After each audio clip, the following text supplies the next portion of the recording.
नमस्कार दोस्तों, आपका स्वागत है आपके अपने YouTube channel GS by Shivarth पर। और जैसा कि हम संविधान के सीरीज में बात कर रहे थे, संविधान की भारतीय संविधान की प्रमुख जो विशेषताएं थी, तो पिछले वीडियो में हम लोगों ने भारतीय संविधान की कौन कौन सी विशेषताएं हैं उन सभी पर चर्चा की थी, उस पर बात की थी हमने। आज का जो हमारा टॉपिक है वो है भारतीय संविधान के स्रोत, अर्थात भारतीय संविधान में कहां कहां से किन किन देशों से जो प्रावधान है उनको लिया गया है।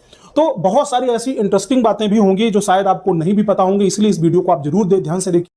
तो चलिए अब हम समझते हैं संविधान के स्रोत के बारे में।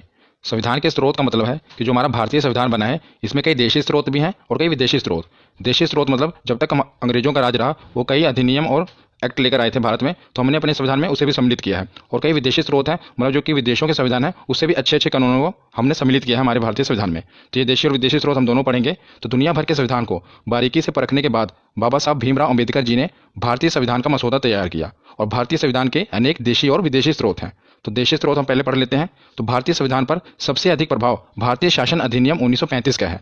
भारतीय संविधान के 395 अनुच्छेदों में से लगभग 250 अनुच्छेद इसी में से लिए गए हैं। तो मैंने पिछली वीडियो में आपको डिटेल में बताया था भारत शासन अधिनियम 1935। तो जो हमारा संविधान बना है लगभग मैंने आपको बताया था कि 60% हिस्सा इसी अधिनियम से लिया गया है। तो मतलब ये जो अधिनियम है अंग्रेज ही लेकर आए थे। मैंने पहले भी आपको बताया था भारत शासन अधिनियम 1935। तो आप जैसे देख ही रहे हैं कि हमारा जब संविधान बना था उसमें 395 अनुच्छेद थे और लगभग 250 अनुच्छेद इसी भारतीय शासन अधिनियम 1935 से ही लिए गए थे। तो इसका इंपॉर्टेंस बहुत है हमारे भारतीय संविधान में। अब याद रखिएगा, जब भी पूछा जाए कि भारतीय संविधान का सबसे महत्वपूर्ण भाग और सबसे ज़्यादा भाग किसमें से लिया गया है, तो याद रखिएगा भारत शासन अधिनियम 1935 में से। अब हम देखते हैं कि कुछ विदेशी स्रोत भी लिए गए हैं, जैसे कि अमेरिका से, Britain, Australia, Ireland, Germany, Canada, दक्षिण अफ्रीका, रूस और जापान। इसे हम एक एक करके अभी पढ़ेंगे, पर आपको याद रखना है कि दोनों हैं देशी स्रोत और विदेशी स्रोत। तो ज़्यादातर इंपॉर्टेंट जो है विदेशी स्रोत है, इसे हम पढ़ेंगे। तो चलिए आगे देखते हैं। तो जैसा कि मैंने आपको बताया कि जो भारतीय संविधान है इसमें कई विदेशी स्रोत हैं, मतलब हमने कई देशों के संविधान से कानून लिए हैं। तो इस पर कई लोगों ने व्यंग्य कसा और कहा कि भारतीय संविधान विदेशी फलों की टोकरी है। और कई लोगों ने यह कहा कि ये तो विदेशों से लिया गया उधार संविधान है। तो इस पर बाबा साहब भीमराव अम्बेडकर जी ने कहा था कि संविधान के मूल विचारों पर किसी देश का पेटेंट नहीं है और इसमें से अच्छे विचारों को लिया जा सकता है। ये कथन मैं आपको क्यों बता रहा हूँ, क्योंकि अभी जो एग्जाम चल रहे हैं आरआरबी एनटीपीसी में, उसमें ये कथन दिया गया था और पूछा गया था कि बताइए ये कथन किसने कहा है। तो आपको याद रखना है कि बाबा साहब भीमराव अम्बेडकर जी ने यह कथन कहा था जब उन पर लोगों ने यह व्यंग कसा था कि ये तो विदेशी फलों की टोकरी है और ये संविधान जो है उधार लिया गया संविधान है विदेशों से। तब उस पर बाबा साहब भीमराव अम्बेडकर जी ने कहा था कि संविधान के मूल विचारों पर किसी देश का पेटेंट नहीं है और इसमें से अच्छे विचारों को लिया जा सकता है। तो अब हम पढ़ते हैं भारतीय संविधान के विदेशी स्रोत, क्योंकि यही इंपॉर्टेंट है और यही एग्जाम में पूछे जाते हैं। तो सबसे पहले हम देखते हैं ब्रिटेन, कि आखिर हमने ब्रिटेन से क्या लिया। तो संसदीय प्रणाली और एकल नागरिकता, ये दोनों पूछे जाते हैं कि संसदीय प्रणाली और एकल नागरिकता हमने ब्रिटेन से ली है। तो इसे हम याद कैसे करेंगे। तो जैसा कि आपको पता है कि हम पर ब्रिटेन ने अभी तक राज किया था, तो हमने संसदीय प्रणाली उसी से उठा ली कि संसदीय प्रणाली हमने कहाँ से उठा ली, ब्रिटेन की। और एकल नागरिकता भी वहीं से उठाई है। तो एकल नागरिकता क्या होती है, भारत में एकल नागरिकता का कंसेप्ट है, ये हमने ब्रिटेन से लिया। जैसे कि आप देखते हैं कि अमेरिका में दोहरी नागरिकता का कंसेप्ट है। अमेरिका में 50 राज्य हैं, तो मैं आपको उदाहरण के बता रहा हूँ कि अगर कोई कैलिफोर्निया में राज्य में रहता है तो उसे वहाँ की भी नागरिकता लेनी पड़ेगी और अमेरिका की भी नागरिकता लेनी पड़ेगी। अगर और थोड़ा अच्छे तरीके से मैं आपको समझाऊँ तो अभी तो जैसे धारा 370 हट गई है, उससे पहले जम्मू कश्मीर में भी ऐसे ही था कि अगर कोई जम्मू कश्मीर में रहता है तो उसे जम्मू कश्मीर की भी नागरिकता लेनी होती थी और भारत की भी नागरिकता लेनी होती थी। मतलब दोहरी नागरिकता थी ना, उससे और कहीं किसी राज्य में भी नहीं था, सिर्फ जम्मू कश्मीर में ही था, सिर्फ धारा 370 के कारण। पर अब धारा 370 हट गई है, जिसके कारण जम्मू कश्मीर से लेकर कन्याकुमारी तक अब भारत में एकल नागरिकता ही कंसेप्ट है। जिसे आप याद रखिएगा, ये बहुत बार एग्जाम में पूछा गया है कि हमने एकल नागरिकता कहां से ली है। तो याद रखिएगा हमने ये कंसेप्ट ब्रिटेन से उठाया है। तो नेक्स्ट हम देखते हैं संयुक्त राज्य अमेरिका। ये पहले हम चारों पढ़ लेते हैं, उसके बाद मैं आपको बताऊंगा इसे याद कैसे करना है। तो संयुक्त राज्य अमेरिका से हमने लिया मौलिक अधिकार, निर्वाचित राष्ट्रपति, उपराष्ट्रपति और न्यायालय की व्यवस्था। ये चारों चीजें हमने संयुक्त राज्य अमेरिका से ली हैं। तो इसे हम याद कैसे करेंगे। तो जैसा कि आपको पता होगा कि जो संयुक्त राज्य अमेरिका देश है ये दुनिया का सबसे पुराना लोकतांत्रिक देश है। अगर बात की जाए दुनिया के सबसे बड़े लोकतंत्र की तो वो भारत है, पर दुनिया का सबसे पुराना लोकतांत्रिक देश कौन सा है, तो संयुक्त राज्य अमेरिका है। वहाँ के लोग जो हैं वो अपने अधिकारों के लिए लड़ जाते हैं। इसलिए आपको याद रखना है कि जो मौलिक अधिकार है वो संयुक्त राज्य अमेरिका से लिया गया है, क्योंकि वो एक पुराना सबसे पुराना लोकतांत्रिक देश है। वहाँ के लोग अपने अधिकारों के लिए खड़े हो जाते हैं, इसलिए हमने मौलिक अधिकार कहाँ से उठाए, संयुक्त राज्य अमेरिका से उठाए। और आपको पता ही होगा ये एक पावरफुल कंट्री है, शक्तिशाली देश है, इसलिए जो पावर वाली चीज़ें हैं वो भी हमने वहीं से उठाई। जैसे राष्ट्रपति का कॉन्सेप्ट हो गया, उपराष्ट्रपति हो गया, न्यायालय की व्यवस्था दंडित करने के लिए होगी, ये पावर वाली चीज़ें हमने कहाँ से उठाई हैं, तो ये संयुक्त राज्य अमेरिका से उठाई हैं। ये याद करने की ट्रिक होगी जिससे आप इसे आसानी से याद रख सकते हैं। ज़्यादातर यही पूछा जाता है कि मौलिक अधिकार हमने कहाँ से लिए हैं, तो याद रखिएगा संयुक्त राज्य अमेरिका से लिए हैं। उसके बाद हम देखते हैं आयरलैंड से हमने क्या क्या लिया है। दोनों ही बहुत इंपॉर्टेंट है। और ये जो पहला वाला ये तो पता नहीं कितनी बार पूछा जा चुका है कि राज्य के नीति निर्देशक तत्व हमने कहाँ से लिए हैं, तो ये याद रखना आयरलैंड से लिए हैं, राज्य के नीति निर्देशक तत्व। और दूसरा राज्यसभा में राष्ट्रपति द्वारा सदस्यों का नामांकन जो किया जाता है, ये वाला कंसेप्ट भी हमने आयरलैंड से उठाया है। तो आपको पता ही होगा कि राज्यसभा में राष्ट्रपति द्वारा जो सदस्य हैं, कितने सदस्य नामांकित किए जाते हैं, याद रखिएगा 12 सदस्यों।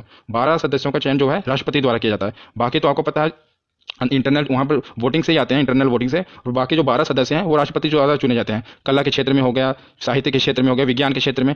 ये कंसेप्ट इसलिए लाया गया था क्योंकि जो राज्यसभा में ज़्यादातर इंटरनल वोटिंग से ही आते हैं, वो राजनेता ही आते हैं। पर बाकी जो लोग हैं उनको भी देश की सत्ता में अधिकार दिया जाए, वो भी जो जिन्होंने देश के लिए अच्छा काम किया साहित्य में, कला में, विज्ञान में, वो भी इसमें शामिल हो सकें, इसलिए उन्हें भी राष्ट्रपति द्वारा उनका भी चयन किया जाए। तो नेक्स्ट हम देखते हैं जर्मनी। तो जर्मनी से हमने क्या कंसेप्ट उठाया है? तो आपातकाल का सिद्धांत हमने कहाँ से लिया है? जर्मनी से लिया है। तो इसे आप कैसे याद रख सकते हैं? जब आप जर्मनी को पढ़ते होंगे तो आपको दिमाग में एक ही चीज़ आ जाती है, हिटलर के बारे में। तो हिटलर आपको पता था कि तानाशाह था। तो जब हिटलर ने राज्य किया जर्मनी पर, तो जर्मनी पर कोई लोकतंत्र नहीं था। मतलब एक आप ऐसे याद रख सकते हैं कि उस समय पूरा इमरजेंसी की हालत थी, आपातकाल की हालत थी जर्मनी में, क्योंकि कोई भी लोकतंत्र नहीं था, जनता अपनी आवाज़ उठा नहीं सकती थी, इसलिए पूरा आपातकाल की हालत है। मतलब एक कहानी की तरह मैं आपको बता रहा हूँ, क्योंकि अगर आप कोई भी चीज़ अगर आपको याद रखनी है तो आप अगर उसके पीछे मनगढ़ंत कहानी बना लेंगे ना तो आपको कभी भूलेगी नहीं। इसलिए मैं आपको एक कहानी से रिलेट कर रहा हूँ। जब भी आपके दिमाग में जर्मनी आएगा तो आपके दिमाग में देखना आपातकाल जरूर आ जाएगा। इसलिए इससे आप इसको बहुत देर तक याद कर सकते हैं बिना रिवीजन के। तो इसलिए आप याद रखेंगे जो जर्मनी है, इससे कहानी आपातकाल कहाँ से लिया गया? तो जर्मनी से लिया गया। उसके बाद हम नेक्स्ट देखते हैं जापान। तो जापान द्वारा क्या लिया गया? तो विधि द्वारा स्थापित प्रक्रिया। ये कहाँ से लिया गया कंसेप्ट? तो जापान से लिया गया। तो नेक्स्ट हम देखते हैं जापान के बाद दक्षिण अफ्रीका। तो दक्षिण अफ्रीका से हमने क्या लिया? संविधान संशोधन। बहुत ही इंपॉर्टेंट है, कई बार पूछा गया है। तो इसे हम देखिए कैसे याद करेंगे, इसकी भी एक कहानी हम अपने आप से बना लेते हैं कि हमने यूरोप से भी कुछ ना कुछ उठा लिया, अमेरिका से भी ले लिया और अपना एशिया से भी ले लिया, जापान से लिया ना, लेकिन अभी तक हमने अफ्रीका कॉन्टिनेंट से कुछ भी नहीं लिया।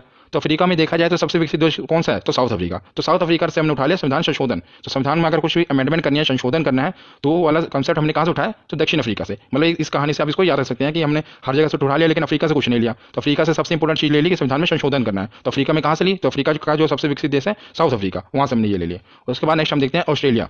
तो ऑस्ट्रेलिया से हमने लिया समवर्ती सूची का विभाजन। तो समवर्ती सूची क्या, मैं आपको बताता हूँ। तो समवर्ती सूची में कुछ विषय लिखे हुए हैं कि जिन पर राज्य और केंद्र दोनों ही कानून बना सकते हैं। जैसे कि आपको बता दो स्वास्थ्य, शिक्षा, इस पर राज्य भी अपना कानून बना सकता है और केंद्र भी कानून बना सकता है। तो ये सब कुछ कहाँ लिखा हुआ है कि किस पर राज्य कानून बना सकता है, किस पर केंद्र पर कानून बना सकता है? तो ये समवर्ती सूची में लिखा हुआ है। तो समवर्ती सूची का जो विभाजन है ये हमने कॉन्सेप्ट कहाँ से लिया? ये ऑस्ट्रेलिया से लिया। ये भी इंपॉर्टेंट है, संविधान संशोधन वाला ज़्यादा इंपॉर्टेंट। उसके बाद आखिरी में हम देखते हैं हमने रूस से क्या लिया? तो रूस से लिया हमने मौलिक कर्तव्य। जैसा कि हमने हर कुछ जनता की भलाई के लिए कानून नियम बनाए, लेकिन जनता का भी तो कुछ कर्तव्य बनता है अपने देश के प्रति, इसलिए हमने मौलिक कर्तव्य लिए हैं रूस से। तो ये पूछा गया, ये बाद में हम संविधान संशोधन किया गया तब इसे डाला गया, इसलिए आखिरी में लिया गया था, ये भी पूछा जाता है। तो स्वर्ण सिंह समिति की सिफारिश पर वर्ष 1976 में 42वें संविधान संशोधन द्वारा मौलिक कर्तव्यों को संविधान में शामिल किया गया। ये तीनों चीज़ें काफ़ी इंपॉर्टेंट है। अगर आपसे पूछी जाए कि किस समिति द्वारा, क्योंकि ये बाद में लिया गया था ना मौलिक कर्तव्य, इसलिए पूछ लिया जाता है कि किस समिति की सिफारिश या किस अमेंडमेंट के तहत इसे लिया गया।